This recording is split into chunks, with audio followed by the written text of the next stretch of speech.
Hello, everyone. The Department of Government Efficiency is a U.S. Presidential Advisory Commission created in November 2024. The principal allegation that's behind this creation is the huge amount of national debt that reaches the 35.8 trillions. That is about the 3% more than January 2024 and 31% more than 2019, and attack the inefficiency in budget use. Its principal goal is to restructure the federal government and reduce spending and increase efficiency. Although it bears the title of department, DOGE is neither an official government agency or part of the US government. And whoever has some ideas about cryptocurrencies knows very well that the name is like the favorite cryptocurrency of Elon Musk, Dogecoin. Instead, it functions as an external advisory body. Initially, Doge was headed by Musk and Vivek Ramaswamy. Ramaswamy later stepped down in January 2025 to run for governor of Ohio, leaving Musk as head of the commission.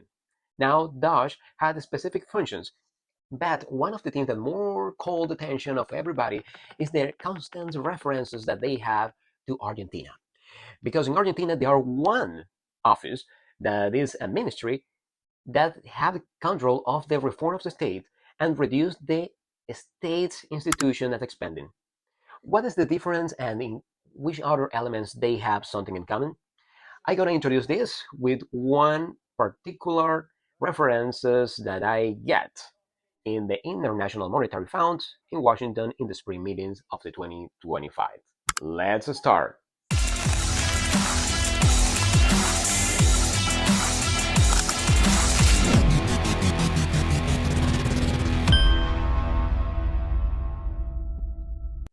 To understand how works Argentina right now, we're gonna check the new agreement with the IMF because this new agreement is about 20 billion extended fund facility with this organization, of which 15 billion will be disbursed in 2025. The program includes quarterly targets, additional 3.5 billion disbursements from international organizations, and expanded repo facilities. The move will dismantle the currency controls, allowing the dollar to float between Argentina's peso 1,000 to Argentina's peso 1,400 under the management flexibility of the central bank, blend or blue, how the people in Spanish said, and removes currency restrictions for individuals, correcting a system that previously favored large corporations under the pretense of economic protection. The new structure alters the creditor composition without increasing Argentina's total debt.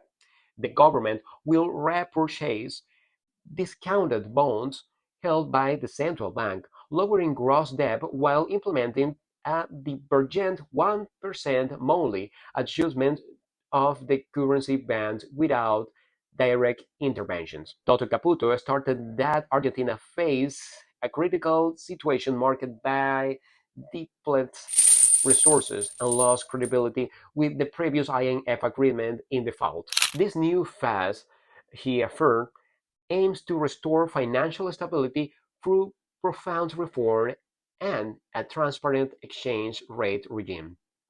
The Argentine government's bold shift has an unexpectedly become case of study for the US policymakers. Yet, Sturzenegger carefully differentiate Argentina's approach from the US Department of Government Efficiency DOGE, led by Elon Musk. According to President Milei, Musk has even had direct conversation with the Argentine minister. In a debate that happened in the IMF, Sturzenegger commented the view held by DOGE's engineers, who believe efficiency stems merely from eliminating structures. Instead, Argentina is pursuing intelligent reductions aimed not just to shrink the state, but to enhance its operational efficiency. Structurally speaking, the contrasts are significant. Argentina's Ministry of Deregulation, empowered by sweeping legislative framework known as Ley de Bases, hold directly authority to enact reforms by the executive power. Meanwhile, DOGE in the US remains purely as an advisor.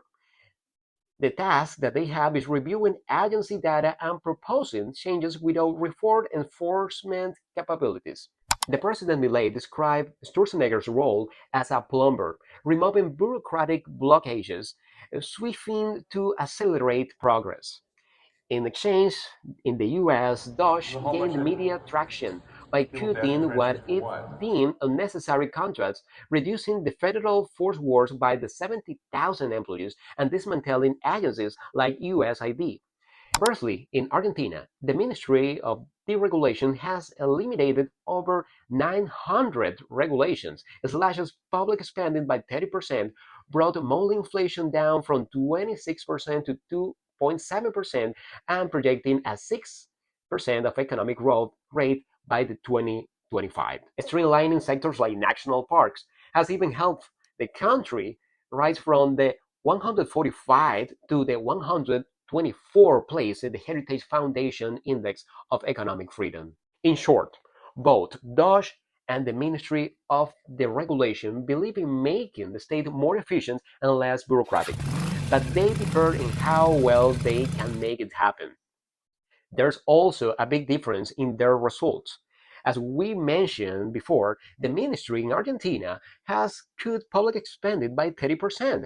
Meanwhile, Dutch actions have only reduced US spending by about 3%, and that's out of a massive $1 trillion budget.